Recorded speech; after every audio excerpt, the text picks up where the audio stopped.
నుంచి తప్పించుకోవటం అంత సులభం కాదు. నేను పరిగెత్తి అలసిపోయాను. ఏం కావాలి? నీ ప్రాణం అక్కర్లేదు, నీ ఆస్తి అవసరం లేదు. ఏదో అవసరానికి 2000 అప్పుడైతే ఇలా చంపేపోతున్నాడు జీవాజీ. ఆయన అప్పు తీసుకున్న తప్పించుకుని తిరగాలి కానీ ఆపేసి మీకు అక్కడ పెట్టండి. కొత్త అప్పు ఇవ్వకూడదని. ఇదిగో వెంకీ, కావాలంటే నీకు ఇచ్చిన పాత బాకీ మర్చిపోతాను, నన్ను వదిలే. మీరు మమ్మల్ని వదిలినా మేము మిమ్మల్ని వదలలేమండి. మీ దగ్గర అప్పు తీసుకున్న నిజం మమ్మల్ని నీలా వెంటాడు. అందుకు నన్ను ఎంత ఆడుతున్నారా? నన్ను అంతగా అయిపోలేదు. ఉండి లేదంటే మొత్తం లేకుండా పోతారు. ఇప్పుడు మీకు ఇస్తే జరిగేది అదే. ఇస్తే ఇవ్వండి, లేకపోతే మానేయండి, అంతేగాని శుక్రవారం పూట అశుభ మాటలు మాత్రం ఆడకండి. శుక్రవారం లేదు, శనివారం లేదు, అసలు వడ్డీ వ్యాపారం చేయడం లేదా? జీవాజీ, డిస్కషన్స్ అనవసరం. ఇప్పటికి 18,000 ఇచ్చారు, ఇంకో 2,000 ఇస్తే 20,000 రౌండ్ ఫిగర్ అవుతుంది. 2 రోజులు తిరిగి ఇచ్చేస్తాం. వీళ్ళకి ఇప్పుడు దాకా ఇచ్చింది 14,000 కదా, 18,000 అంటాడేమిటి పెచ్చనాయాలు? పడ్డాడు కక్కుర్తాడు. సంగతి వరకు తెలుసు. సరేనయ్యా, ఇదే నేను మీకు ఇచ్చే ఆఖరి అప్పు. మీరిచ్చిన ప్రతిసారి ఇలాగే అంటారు. ఇతనే వచ్చిందని తగలేయకుండా ఊరికే వచ్చింది ఏంటి? అబ్బాబే ఏం లేదండి. జాగ్రత్తగా ఉపయోగించి పైకి రావాలయ్యా. సరే, ఈ 2,000తో 20,000 సంపాదిస్తారు. అదే కూర్చొని ఆలోచిస్తాం. ఆ జీవగాడు ఎప్పటికైనా జీవితంలో పైకి రావాలంటాడు. రోజు ఇంత పైకి వస్తాం తెల్లడికి. రే, మనం దొరికిన వాళ్ళ దగ్గర అప్పు చేసి తాగెత్తనం. ఇలా ఎన్నాళ్ళు పిచ్చేవాళ్ళు ఉన్నన్నాళ్ళు తెలిసిన వాళ్ళందరూ అయిపోయారు, ఇంకెవరు మిగిలారా? అందుకే నేను ఎప్పుడూ అంటూ ఉంటాను, సర్కిల్ బెంచ్ మని ఒక రెండో పెంచుకుందామన్నా ఎవడు కోఆపరేట్ చేయట్లేదా? మనం చూస్తేనే జంప్ అక్కడ. అరే వడ్డీ ఎంతైనా పర్వాలేదు, అప్పు ఏంట్రా అంటే ఒక ముందు రాడే. ముందుకు వస్తే వాళ్ళు వెనక్కి వెళ్తారని భయం. భయం భయం భయం, ఎక్కడ చూసినా భయం. ఎన్నాళ్ళు భయం? మనల్ని చూస్తే మనకే పరమ అసహాయం చేస్తుంది. మనకే కాదు, ఊళ్ళో వాళ్ళందరికీ కూడా అదే ఫీలింగ్. అందరూ డిగ్రీ 3 సంవత్సరాలు చదివి పాస్ అయితే మనం 6 సంవత్సరాలు చదివి పాస్ అయ్యాం. మరి ఉద్యోగం ఎవడి?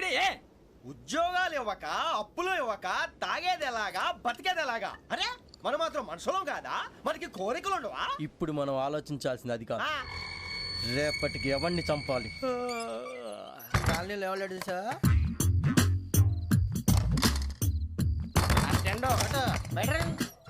నువ్వా వెంకీ?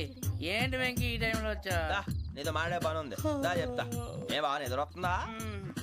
సరిగానే రే, నువ్వు మమ్మల్ని చూసే తలిపేసావా? మామూలుగానే వేసాను. మామూలుగా వేసేవాడివి. మేము రావడానికి 1 నిమిషం ముందో, మేము వెళ్ళాక 1 నిమిషం తర్వాత వేయాలి కానీ బిలాల్ రాజా, నాకు నిద్ర వచ్చి పడుకుందామని తలుపేసుకున్నాను. అయినా నా ఇంటి తలుపులు నేను అడిగేసుకోవాలంటే తప్పు చేసిన కాక ఇంకా గేర్ సమాధానం చెప్తావా? మీ ఇంట్లో పెళ్లిడికి వచ్చిన ఆడపిల్లలు ఎదురున్నారు. ఇదిగో అమ్మాయిలు, మీతో ఎప్పుడైనా యథాశాలు వేసానా? విన్నారా? అడుగు తలుపులు వేసావు. అనవసరంగా గొడవ ఎందుకు? ఇక్కడి నుంచి వెళ్ళండి. గొడవ? మీ ఇంటి మీద పడి ఎప్పుడైనా గొడవ చేశానా బిని గారు? లేదు బాబు. విన్నారా? చెప్పు, మమ్మల్ని చూసి తలుపులు ఎందుకు వేసుకున్నావు? అరే మాకు అప్పించిన వాళ్ళు కూడా మమ్మల్ని చూసి ఎప్పుడు తలుపులు వేసుకోలేదు. ఏం చేయాలి? మరి నువ్వు ఎందుకు వేసుకున్నావు? బాబు టప్ అయిపోయింది, బుద్ధి తక్కువ వేసాను చాలా. అంటే మా మోకాల మీద తలుపులు వేసామని ఒప్పేసుకుంటున్నావు? ఒప్పుకుంటున్నాను. సరే ఇప్పుడు చెప్పు, మా మొఖాల మీద తలుపులు వేసేంత తప్పు మేము ఏం చేసామరా? తప్పైపోయిందని అంటున్నారు కదా, వదిలేయండి బాబు. అదే తప్పు మేము చేసి మమ్మల్ని వదిలేయమంటే మీరు వదిలేస్తారా బిని గారు? తప్పని ఒప్పుకుంటున్నాడు కదా అయ్యా. ఇప్పుడు టైం 11 అయింది, వెళ్ళి పడుకోండి. 11 అయిందా? కొమ్ము ఉంచాడు కదా. నాకు సంబంధం ఏంటి? ఉంది, సంబంధం ఉంది. 11 గంటలకి నా క్లోజ్ ఫ్రెండ్ ఢిల్లీ వెళ్తున్నాడు. 5,000 అప్పిస్తానని ఎయిర్పోర్ట్ రమ్మని చెప్పాడు. నీ గొడవలో పడి ఆ సంగతే మర్చిపోయాను. ఇప్పుడు నాకు జరిగిన నష్టానికి భర్తీ ఎవరు చేస్తారు? మీరా మీరా మీరా? ఎవడు పడితే ఎందుకు చేస్తాడా భర్తీ? మళ్ళీ వాడి నువ్వు తప్పు ఎవడు చేసినా వాడు చేస్తాడు. దానికి కారణం ఈ 10 మనిషే కదా. వాడే చేస్తాడు.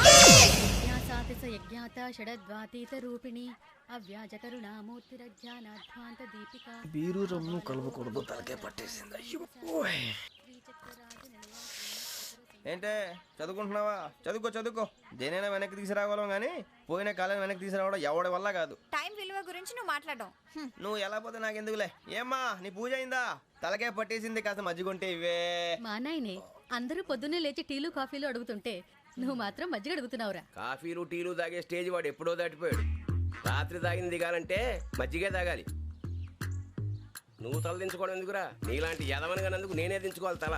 రాత్రి సుబ్బారావు గారి ఇంటి మీద గొడవకి వెళ్ళేవంటగా. అలా చెప్పాడు మీకు? ఏ మళ్ళీ గొడవ కెడతావా? నీ దెబ్బకు భయపడి రాత్రి తలుపులు తీసి పడుకున్నారంట. తెల్లారగా టైంట్లో దొంగలు పడ్డారు. ఆడింట్లో ఉందిలేండి, పట్టుకుపోవడానికి అక్కడ కూతురు తప్ప. ఎన్నాళ్ళు ఇలా బేవర్స్గా తిరుగుతావురా? ఇన్నాళ్ళని ఏం ఫిక్స్ అవ్వలేదండి. నాన్న, అమ్మా కంబైన్ స్టైల్స్ కి ఫ్రెండ్స్ ఇంటికి పిలుద్దాం అంటే వీడికి భయపడి ఎవరు రావడం లేదు. నేనే చేశానే. వాళ్ళ వంక అదోలా చూస్తున్నావంట.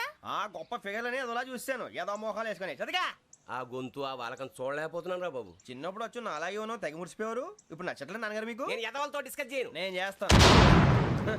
మీరు చెప్పదలుచుకుంది ఏమిటో చెప్పండి. ఇంకా చెప్పేదే ఉంది. నువ్వు ఇలా గాలికి తిరుగుతుంటే నేను తిండి పెట్టలేను. నాన్నగారు ఇప్పుడు శుక్ర మహాదశి 4వ పాదంలో ఉంది. నేను ఇప్పుడు ఏం చేసినా కలిసి రాదు. శనిగారు సెంటర్ లో కాసేసి నన్నే చూస్తున్నాడంట. వాడు అలా సైడ్ అయిపోయి నేను ఏదో అవుతాను కదా, మీరు కంగారు పడకండి. ఇవన్నీ ఆ జగదాంబ చౌదరి గారు చెప్పాడా? వా జేసీ గారిని గాడు గిడు అనకండి బాబు, మీకే మంచిది కాదు. అబ్బా ఊరుకోండి, ఎవరి నమ్మకాలు వాళ్ళవి. ఎరా ఇంతకీ ఆ శనిగాడు సైడ్కి ఎప్పుడు వెళ్తాడంట? నేను పోయా. నువ్వు సెంటర్ లోకి రావాలమ్మా. మరి ఆ గురువు సెంటర్ లోకి ఎప్పుడు వస్తాడంటావు? అవన్నీ మనకి తెలుస్తాయి అంటే జేసీ గారు తెలుస్తాయి. నాన్నగారు ఒక 1000 రూపాయలు ఇవ్వండి, దక్షిణ నుంచి అన్ని అడిగేసి వస్తాను. ఎదిగిన కూతురు గుండెల మీద కుంపటైతే నీలాంటి బేవార్స్ కొడుకు క్లైమోర్ మైన్స్ లాంటి వాడు దరిద్రుడా. ఆ జేసీ గారు పోయాక వీడు నేను అమ్మ నువ్వే ఫీల్ ఓకే. ఆయన కావాలని అంటున్న మాటలు కాదు, ఆయన దేవుడు. కానీ ఆ శనిగాడు ఆడి కాన్సన్ట్రేషన్ అంతా నా మీదే పెట్టేశాడు. మరి ఇప్పుడు ఎలాగరా నాన్న? ఆ పని మీద డబ్బులు అడుగుతుంటే ఆయన ఇసుక్కుంటున్నాడు. పోనీ నువ్వేనా ఇవే? నా దగ్గర కూడా లేవురా. తెలుగు భాషలో నాకు నచ్చని ఒకే ఒక్క పదం లేదు.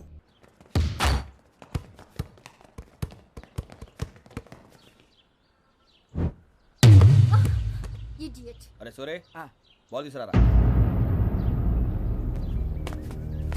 సారీ ఏదో బాలి బాస్కెట్ బాల్ మాలాంటి ఆడాలి.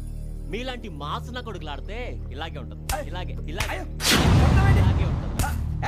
అమ్మాయిల ముందు ఫోర్స్ కొడతావా? ఆహా, అయితే నిన్ను కొడతా.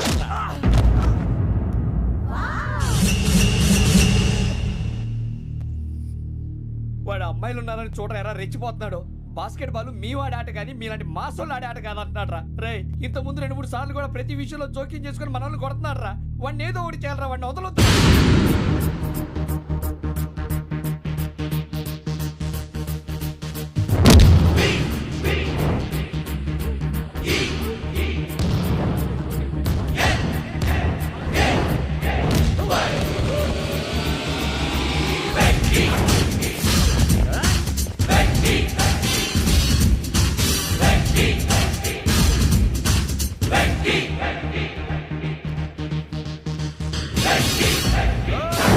ఆడపిల్లలంటే ఎవరికైనా దెబ్బ తగిలితే అయ్యో అంటారు, మీకేమో ఎవరైనా కొడితే కామెడీ. కొట్టిన వాళ్ళు మీ దృష్టిలో హీరోలు. ఇప్పుడు నేను పచ్చడిగా కొడేస్తాను, నేను హీరోని అయిపోతానా? ఏంట్రా రెచ్చిపోతున్నావు? మాకు ఛాన్స్ ఇవ్వా? అసలు వచ్చిందే నీకోసం. మా ఓటు బ్యాక్గ్రౌండ్ తెలియక ఆడమే చేసావు. ఇప్పుడు నీకు అప్పుడు అయిపోతున్నా రే. వాడి బ్యాక్గ్రౌండ్ సరే, అసలు నీ బ్యాక్గ్రౌండ్ ఏంట్రా? నాకు సెపరేట్ బ్యాక్గ్రౌండ్ అంటూ ఏం లేదురా. నేను ఎక్కడ నిలబడితే అదే నా గ్రౌండ్. అంత పుడింగువా? తెల్దా?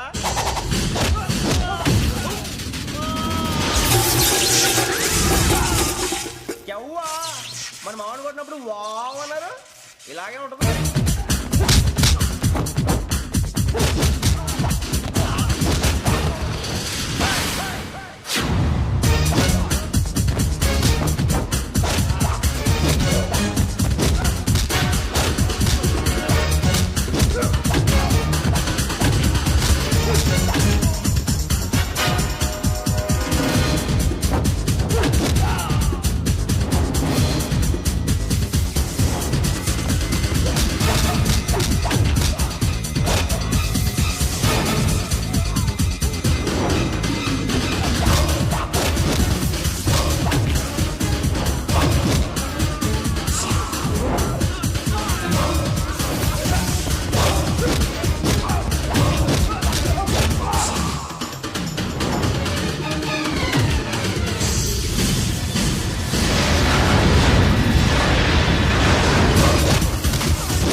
సూర్యబాబు ఇందాక నేను కొట్టినప్పుడు నీకే అనిపించిందిరా? కుమ్మేయాలనిపించింది. మరి కుమ్మే. అమ్మో కుమ్ము. రేయ్ నిన్ను అమ్మాయిని గుడ్డలు పట్టుకొని కొడతాను. అలా కొడితే ఏ తగులుందిరా ఆడికి? అసలే ఎక్సైజ్ బాడీ ఏదవుది. తక్కువ చెప్తాను, కొడితే మడతడిపోవాలి. మాస్తో పెట్టుకుంటే మడతడిపోద్ది. ప్రపంచంలో ప్రతి వాడు ఏదో పని చేసుకుంటున్నాడు, మనం తప్ప. మా కాంట్రాక్టర్ తో చెప్పి పని ఏదైనా ఇప్పించరా? ఎలాంటి పనులు మేము చేయం. డిగ్రీలు బిఏ, నేను ఎంఏ.